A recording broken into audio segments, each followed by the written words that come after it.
এই পৌষ মাস অনেক শীত থাকার কথা, শীত তেমন নাই,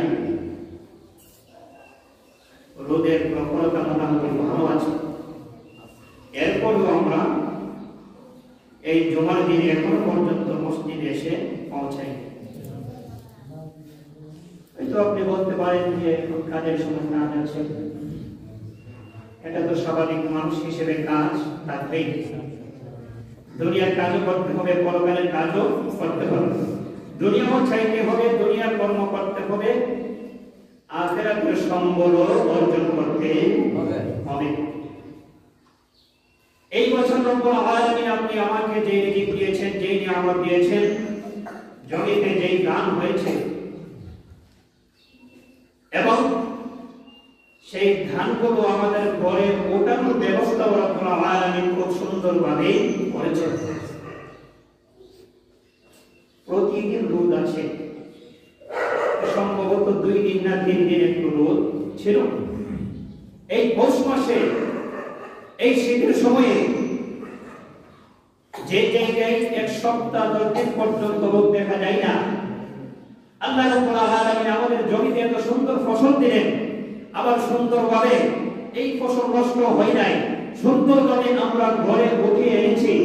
সেই জিনিসটা যদি আমাদের মাথায় থাকে, সেটার শুকরিয়া যদি আমরা আদায় করি, আমরা কখনো এই জুমার দিনে আস্তে আস্তে আসবো বলে আমাদের সময়টা নষ্ট না করে আমরা যত তাড়াতাড়ি সম্ভব মসজিদে আসার কথা ঠিক কিনা বলে। তাই এখনো যারা আপনারা বাহিরে আছেন, মসজিদে আসতেছেন, আসবেন, এখনো গোসল করেন নাই, আপনাদেরকে অনুরোধ করছি মসজিদে আসেন।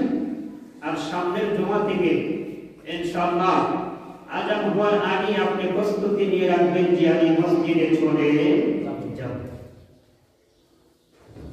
প্রিয় হাজিরিন, এই প্রচন্ড শীত, শীতের সময় প্রচন্ড শীত পড়ে, আবার গরমের সময়ও প্রচন্ড গরম পড়ে।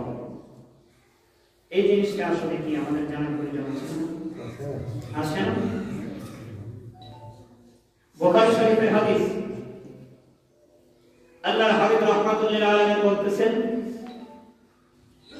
যে জাহান্নামের দিন আমার আল্লাহর দরবারে একটা আবেদন পেশ করব, একটা আরজি জানাইব, আল্লাহ আমি জাহান্নামের একটা অংশকে আরেকটা অংশ খেয়ে ফেলেছি,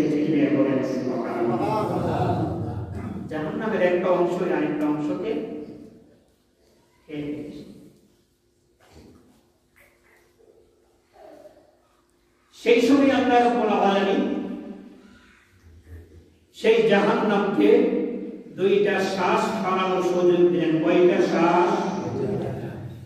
1 বছরে কয়টা শ্বাস? মাত্র 2টা। আল্লাহর হাবিব রাহমাতুল্লিল আলামিন বলেন, জাহান্নামের আপনি শুনেন, আল্লাহ রাব্বুল আলামিন জাহান্নামকে 2টা শ্বাস ফেলার নির্দেশ দিলেন। একটা শ্বাস ফেলে শীতের সময়ে, আর একটা শ্বাস ফেলে গরমের সময়ে। শীতের সময়ে শ্বাসটা যখন ফেলে তখন প্রচন্ড ঠান্ডা শুরু হয়ে যায়। দুনিয়ার জমিনে যখন প্রচন্ড ঠান্ডা চলে, তখন ওই জাহান্নাম তার যত ঠান্ডা শ্বাসটা আসে, শীতল নিঃশ্বাসটা ফেলে, তখন সেই জাহান্নামের শ্বাসটা দুনিয়াতে আসে, যার কারণে দুনিয়াটা এত ঠান্ডা হয়ে যায়। আবার যখন গরমের সময় একটা নিঃশ্বাস ফেলেন, ওই নিঃশ্বাসটা হলো গরম একটা নিঃশ্বাস। গরমের সিজনে যখন গরম নিঃশ্বাসটা জাহান্নাম ফেলে, যখন প্রচন্ড গরম পড়ে, ওই প্রচন্ড গরমটা হলো জাহান্নামের আগুনের নিঃশ্বাস। চিল্লায়ে বলে আল্লাহু আকবার। ওইকে আল্লাহর রহমতের 100 ভাগে 1 ভাগ দিয়ে কয়বার? 100 ভাগে 1 ভাগ। এই দুনিয়াতে কত লক্ষ কোটি মা আছে, সেটা কি কোনো হিসাব আছে? একজন মায়ের ভালোবাসা সন্তানের প্রতি কেমন? আপনারা একটু কথা বলবেন, এটার কি কোনো তুলনা আছে? তাহলে যেই রব্বুল আলামিন সকল মানুষকে আল্লাহর রহমতের 100 ভাগের 1 ভাগ দেওয়ার পরেও একজনের প্রতি অন্যজনের এত ভালোবাসা, সন্তানের প্রতি মায়ের এত ভালোবাসা, সন্তানের মা বাবার প্রতি এত ভালোবাসা, এবং একজনের উপর অন্যজনের এত ভালোবাসা, তাহলে যেই রব্বুল আলামিনের দরবারে আরো 99 ভাগ মায়া রয়ে গেল, রহমত রয়ে গেল। ওই রব্বুল আলামিনের দরবারে আমরা যদি অনুতপ্ত হয়ে হাজিরা দেই, অবশ্যই আল্লাহ আমাদেরকে পরিপূর্ণভাবে সংশোধন করে আমাদেরকে জান্নাতি হিসেবে ঘোষণা দিতে পারে। হাজিরিন, এটা গেল জাহান্নামের বর্ণনার সময় কম। এখন আসেন জান্নাত কেমন জিনিস।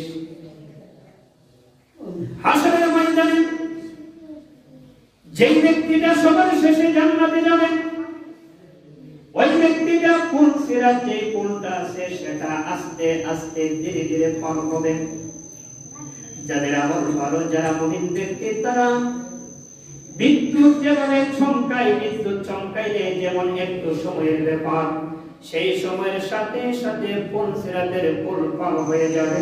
কিন্তু ওই ব্যক্তির আমল কম থাকাতে ওই ব্যক্তি টেকে টেকে ওই ব্যক্তি আস্তে আস্তে ধীরে ধীরে এই জাহান্নামের উপরে যে পুলটা আছে, পুল সিরাত, সেটার উপরে উঠবে আস্তে আস্তে, এক জায়গায় থেমে যাবে, আবার হাঁটা শুরু করবে। হাঁটতে হাঁটতে যখন সেই পুল সিরাতের পুলটা পার হয়ে যাবে, পার হয়ে যাওয়ার পরে ওই ব্যক্তি পার হয়ে গিয়ে বলবে, আল্লাহ আমার প্রতি রহম করেছে, আল্লাহ আমাকে এই বিপদ থেকে উদ্ধার করেছে, সেই জন্য আল্লাহর শুকরিয়া আদায় করি। চিৎকার করে বলুন সুবহানাল্লাহ। যে এই জান্নাতের যে এই পুল সিরাত, যেটা জাহান্নামের উপরে, এটা আমি পার হয়ে আসলাম, এটা অনেক ভয়াবহ একটা খুব, সেই জন্য আমি আমার আল্লাহর শুকরিয়া আদায় করলাম। এই পুল সিরাতটা পার হয়ে ওই ব্যক্তিটা পুল সিরাতের ওই পারে গিয়ে বসে থাকবে। কোথায় গিয়ে বসে থাকবে? ওই পারে। মনে করেন আমাদের এখানে মেঘনা নদী, আমরা মেঘনা নদী পার হব, ওই পারে গিয়ে একজন ব্যক্তির জন্য আমরা অপেক্ষা করব। তাহলে আমরা যখন নৌকা দিয়ে এই নদীটা পার হব, হবার পরে আমরা অবশ্যই ওই পারে গিয়ে একটু বসবো। বসবো না? সর্বশেষ যে ব্যক্তি জান্নাতে যাবে, ওই ব্যক্তি পুল সিরাত পার হয়ে ওই জায়গায় একটু বসবে, একটু রেস্ট নেবে। নেওয়ার পরে দেখা যাবে ওই ব্যক্তিটার চোখে বড় একটা গাছ দেখা যায়, এবং ওই গাছটার সাথে একটা ঝর্ণা আছে। ওই ব্যক্তিটা মনে মনে করবে, আমি যদি ওই গাছটার ছায়ায় একটু আশ্রয় নিতে পারতাম এবং একটু পানি পান করতে পারতাম, আমি যে এত কষ্ট করে জাহান্নামের উপর দিয়ে পুল সিরাতটা পার হয়ে আসলাম, আমি অনেক পিপাসার্ত এবং আমার শরীর জ্বলে যাচ্ছে, ওই গাছটার নিচে যদি আশ্রয় নিতে পারতাম, এই কথা মনে করে আমার আল্লাহকে একটা ডাক দিবে, রব্বুল আলামিন, আমি তো পুল সিরাত পার হয়ে আসলাম, তুমি আমাকে ওই গাছটার নিচে নিয়ে একটু আশ্রয় দান করো। আমার আল্লাহ বলবে, বান্দা, আমি তোমাকে ওই গাছের নিচে আশ্রয় দিব, ওই গাছের নিয়ে অবশ্যই নিচে নিয়ে যাব, কিন্তু শর্ত হলো ওই গাছের নিচে যাওয়ার পরে তুমি আমার কাছে দ্বিতীয়বার আর কোনো কিছু চাইতে পারবা না। ওই ব্যক্তি বলবে, আল্লাহ, আমি আর তোমার দরবারে কোনো কিছু চাইবো না, তুমি শুধু আমাকে ওই গাছটার নিচে যাওয়ার অনুমতি দাও। আল্লাহ রাব্বুল আলামিন অনুমতি দেওয়ার পরে ওই ব্যক্তিটা গাছটার নিচে যাবে, গিয়ে ঝর্ণা থেকে পানি পান করবে এবং ওই গাছটার নিচে বসে বসে বিশ্রাম নেবে। চিন্তা করে বলুন সুবহানাল্লাহ। এই গাছের নিচে অনেকক্ষণ অবস্থান করবে, করার পরে দেখবে কি এই গাছটার যে সামনে আরো একটা গাছ দেখা যায়, অনেক সুন্দর। আল্লাহ কিন্তু প্রথমে জানে, যার কারণে আল্লাহ বললেন যে তুমি কিন্তু দ্বিতীয়বার আমার কাছে কোনো কিছু চাইতে পারবা না। কিন্তু জান্নাতের নিয়ামত এত এত নিয়ামত, এত সৌন্দর্য, যেগুলো দেখলে মানুষ কোনোদিন তাদের এই জান্নাতে যাওয়ার লোকটা সামলাতে পারবে আল্লাহ জানে। যার কারণে আল্লাহ বলেছে যে দ্বিতীয়বার তুমি আমাকে কোনো কিছু প্রশ্ন করতে পারবা না, চাইতে পারবা। এই গাছটার নিচে বসে থেকে চিন্তা করবে, এই গাছটার চেয়ে তো এই গাছটা অনেক সুন্দর দেখা যায়, আমি আমার আল্লাহর কাছে চাই, যদি আমার আল্লাহ আমাকে দেয়। আল্লাহ রাব্বুল আলামিনকে ডাক দিয়ে বলবে, ও রহমান রহিম, তুমি আমার প্রতি দয়া করে রহম করেছো, তুমি আমার প্রতি আরেকটু রহম করো। সামনে যে আরেকটা গাছ দেখা যায়, তুমি আমাকে ওই গাছটার কাছে নিয়ে যাও। আমার আল্লাহ বলবেন, এই বান্দা তুমি কি তোমার ওয়াদার কথা বলে গেলে? আল্লাহ গো, আমি আর চাইবো না, তুমি আমাকে ওই গাছটার নিচে যাওয়ার অনুমতি দাও। এই কথা বলার পরে আল্লাহ বলবে, যাও, কিন্তু আরেকবার চাইতে পারবা না। ওই গাছটার কাছে যখন যাবে, যাওয়ার পরে কতক্ষণ বিশ্রাম নেওয়ার পরে দেখবে আবারও একটা না দুইটা গাছ দেখা যায়, যেই গাছগুলো এই গাছটার চেয়ে আরো সুন্দর। চিন্তা করে বলুন সুবহানাল্লাহ। এর মানে শুধু চাহিদা বাড়ে আর বাড়ে, যত সৌন্দর্য দেখে তত চাহিদা বাড়ে। এমন ভাবে কতক্ষণ যেমন বিশ্রাম করবে, করার পরে বলবে, আল্লাহ গো, তুমি যদি আরেকটু রহম করো, তুমি আমাকে ওই দুইটা গাছের নিচে নিয়ে যাও, ওই দুইটা গাছের নিচে যাওয়ার অনুমতি দাও। আল্লাহ বলবে, বান্দারে, তোমাকে তো আমি শুরু থেকে বললাম তুমি আর কিছু চাইবে না, তারপরও বারবার চাও। এরপরে বলবে, আল্লাহ গো, আমার শ্বাস চাওয়া তোমার দরবারে, আর কোনো কিছু চাইবো না। আল্লাহ বলবে, যাও যাও, অনুমতি দিলাম। দেওয়ার পরে ওই দুইটা গাছের নিচে যাবে, গিয়ে যখন কতক্ষণ বিশ্রাম করবে, বিশ্রাম করার পরে দেখবে ওই দুইটা গাছের নিচ থেকে জান্নাতের দরজা দেখা যায়। এখন কি আর অন্তর মানবে না? অন্তর মানবে।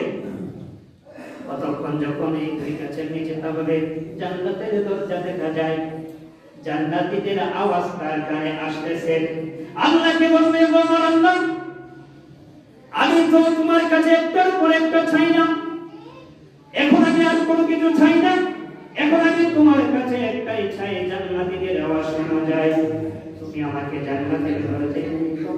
আল্লাহ রাব্বুল আলামিন বলবেন, রে বান্দা, জান্নাতের দরজায় তো নিয়ে যাব, কিন্তু তুমি বারবার আমার সাথে ওয়াদার খেলাপ করেছো। ওই বান্দা বলবে, আল্লাহ গো, একের পর এক নিয়ামত দেখে আর সহ্য হয় না, তুমি তো রহমান রাহিম, তুমি তো রহমতের মালিক, অবশ্যই তুমি আমাকে যদি দিয়ে দাও, এখানে তোমার কোনো কষ্ট হবে না। আল্লাহ বলবে, যা যা বান্দা, আমি তোকে সেই অনুমতিটা দিলাম, তুই যা, জান্নাতের ভিতরে যা। যখন জান্নাতের ভিতরে যাবে, যাওয়ার পরে তখন আমার আল্লাহ নিজেই প্রশ্ন করা শুরু করবে। চিন্তা করে বলুন সুবহানাল্লাহ। এতক্ষণ বান্দা চাইতো আর বান্দা প্রশ্ন করবে, এখন আমার আল্লাহ নিজেই প্রশ্ন করবে। আমার আল্লাহ বলবে, রে বান্দা, তুমি সন্তুষ্ট কিনা এখানে এসে, জান্নাতে এসে? ওই বান্দা বলবে, আল্লাহ গো, আমি সন্তুষ্ট। একবার, দুইবার, তিনবার, চারবার, পাঁচবার আমার আল্লাহ বলবে, সন্তুষ্ট কিনা? বলবো সন্তুষ্ট। এরপরে আমার আল্লাহ বলবে, সন্তুষ্ট যদি হয়ে থাকো, তুমি এখানে যা দেখেছো, এর চেয়েও তোমার জন্য আরো 10 গুণ আমি আল্লাহ বাড়িয়ে দিলাম। কই গুণ? এরপরে আমার আল্লাহ বলবেন, শুধু 10 গুণ বাড়াই যাব না, আমার আল্লাহ নিজে এই জিনিসের নাম ধরে ধরে বলতে থাকবে, তুমি আমার কাছে এই জিনিসটা চাও, তুমি আমার কাছে এই জিনিসটা চাও, তুমি আমার কাছে এই জিনিসটা চাও, তুমি আমার কাছে যেই জিনিসটা চাইবা সেই জিনিসটাই আমি আল্লাহ দেব। এমন ভাবে প্রশ্ন করতে করতে, এটা চাও করতে করতে অবশেষে আমার আল্লাহ ওই ব্যক্তিটাকে জান্নাতে প্রবেশ করাবেন। চিন্তা করে বলুন সুবহানাল্লাহ। তাই প্রিয় হাজির, জান্নাতের আশা করলে, জান্নাতের নাম নিয়ামতের আশা করলে, এই দুনিয়া ক্ষণস্থায়ী, কিন্তু জান্নাত চিরস্থায়ী নাকি তার কোনো সন্দেহ আছে? সন্দেহ আছে? এমন কি কোনো প্রমাণ আছে যে এক ব্যক্তি কবরে গিয়েছে, আজ থেকে আবার 1000 বছর পূর্বে সেই ব্যক্তি আবার দুনিয়াতে এসেছে? এমন কি একটা প্রমাণ আছে? এর মানে হলো এই দুনিয়া ক্ষণস্থায়ী, তাতে কোনো সন্দেহ নাই। আপনার বাবা চলে গেল, আবার বাবা চলে গেল, আবার দাদা কবর দেশে, আপনার দাদা কবর দেশে, আপনার বাবার দাদা কবর দেশে, আপনার দাদার বাবা কবর দেশে, তেমনি ভাবে সবাই কবর দেশে। যে ব্যক্তি কবর দেশে পারে গেছে, কবর দেশের প্যাসেঞ্জার হয়ে গেল, ওই ব্যক্তিটা দুনিয়ার জমিনে আর কোনদিন ফিরে আসে নাই। এর দ্বারাই বোঝা যায় এই দুনিয়াটা হলো ক্ষণস্থায়ী, কিন্তু জান্নাত পরকালটা হলো চিরস্থায়ী। যেই ব্যক্তি জান্নাতে প্রবেশ করবে, আমার আল্লাহ বলেন, ফারিকুম ফিল জান্নাতি ওয়া ফারিকুম ফিস সাঈর। জান্নাত এমন একটা বিষয় যেই জায়গার মধ্যে শুধু আরাম আয়েশের জায়গা, ওই জায়গায় সুখের কোনো শেষ নাই, ওই জায়গায় শুধু সুখ আর সুখ। এবং যেই ব্যক্তি জান্নাতি হবে ওই ব্যক্তি আবাদুল আবাদ যেটার কোনো শেষ নাই, ওই ব্যক্তি সদা সর্বদা শুধু জান্নাতে থাকবে। চিৎকার করে বলুন সুবহানাল্লাহ। যুবক ভাইরা, তোমার সামনে বর্তমানে দাঁড়িয়ে রাখেন মধ্যে হয়তো কোন গার্লফ্রেন্ড এসে দেখবেন নাকি আপনারা একটু কথা বলেন না, বুঝতাম না কিছু। আজ পর্যন্ত কি এখানে এমন দেখেছেন যে হুজুররা দাঁড়িয়ে রেখেছে বলে কেন হুজুররা বিয়ে করতে পারে না? এর মানে হলো এটার সাথে দাঁড়িয়ে কোনো সম্পর্ক নাই। এই দুনিয়ার জন্য, এই দুনিয়াতে আপনি এই একটু সময়ে দাড়িটা ফেলে দিয়ে এই ফ্যাশন দিয়ে কি হবে? আল্লাহ যদি ইচ্ছা করত, যেমন মেয়েদেরকে মহিলাদেরকে আল্লাহ দাড়ি দিয়ে দেয়, আপনাকেও সেটা না দিতে পারত। কিন্তু এটার কারণটা কি? এটার কারণ শুধু একটাই, দাড়িটা হলো পুরুষের সৌন্দর্য, দাড়িটা হলো পুরুষের একটা সম্মানের প্রতীক। আপনি যদি পুরুষ হয়ে থাকেন, আপনি আপনার সম্মানের প্রতীক অবশ্যই ধরে রাখবেন। যুবক ভাই, এই দুনিয়াতে আপনি 2 দিন আর 3 দিন আপনি দাড়ি কাটলেন, কিন্তু জান্নাত, ওই জান্নাতের কথা কি আপনি দেখেন না? জান্নাতে যখন একটা ব্যক্তি প্রবেশ করবে, ওই ব্যক্তিটার বয়স হবে 30 থেকে 33 বছর। ওই ব্যক্তিটার দাড়ি থাকবে না, ওই ব্যক্তিটার মুখ থাকবে না, ওই ব্যক্তিটার শরীরের মধ্যে কোনো অবাঞ্ছিত কোনো পশম থাকবে না। আল্লাহ রাব্বুল আলামিন এমন সিস্টেমে জান্নাতে দিবেন, জান্নাতে গিয়ে আপনি কোনদিন আবার যদি আশাও করেন আমি দাড়ি রাখবো, সেটা সম্ভব না। আল্লাহ আপনাকে সেটা দিবে না। এই দুনিয়াতে যদি আপনি দাড়ি রাখেন, আপনি যদি আমার নবীর সুন্নাতটাকে আপনি পালন করেন, হাসরের ময়দানে আপনার আমার কোন কাজে আসলো না। একমাত্র আমার নবীর সুন্নাত হিসেবে দাড়ি রাখেন, ফ্যাশন হিসেবে না। বর্তমানে আপনি বোরকা পরে ফ্যাশন হিসেবে, সুন্নাত হিসেবে না। বোরকা করার জন্য বোরকা পরে না, বোরকা পরে ফ্যাশন। আপনার এই দাড়িটা হবে আমার নবীর সুন্নাত হিসেবে। এবং হতে পারে আপনার জীবনে কোনো ভালো আমল নাই, আপনার জীবনে বেশি কোনো আমল নাই, আমার নবীর সুন্নাতটাকে যে আপনি পালন করলেন, আমার নবীর সুন্নাতকে যে আপনি সম্মান করলেন। আমার নবী বলেন, মান আহাব্বা সুন্নতি ফাকাদ আহাব্বানি ওয়া মান আহাব্বানি কানা মা'ই ফিল জান্নাহ। যদি কোনো উম্মত আমি নবীর একটা সুন্নাতকে জিন্দা করে, আমি নবীর একটা সুন্নাতকে ভালোবাসে, ওই ব্যক্তিটা হাসরের ময়দানে আমি নবীর সুন্নাতকে ভালোবাসার কারণে হাসরের ময়দানে ওই ব্যক্তিটা আমার সাথে জান্নাতি হবে। চিৎকার করে বলুন সুবহানাল্লাহ। তাই আপনাদেরকে অনুরোধ রাখবো, দাড়িটা রাখলে আপনাকে খারাপ দেখা যাবে না, সুন্দর দেখা যাবে। তাই আপনার যদি মনে চায় যে জান্নাতীদের কেউ কোনো দাড়ি থাকবে না, এই দুনিয়া থেকে ক্ষণস্থায়ী জায়গা থেকে আপনি চিরস্থায়ী জায়গার জন্য একটা ব্যবস্থা করে যান, তখন আল্লাহ আপনাকে সেই জিনিসটা দিবে।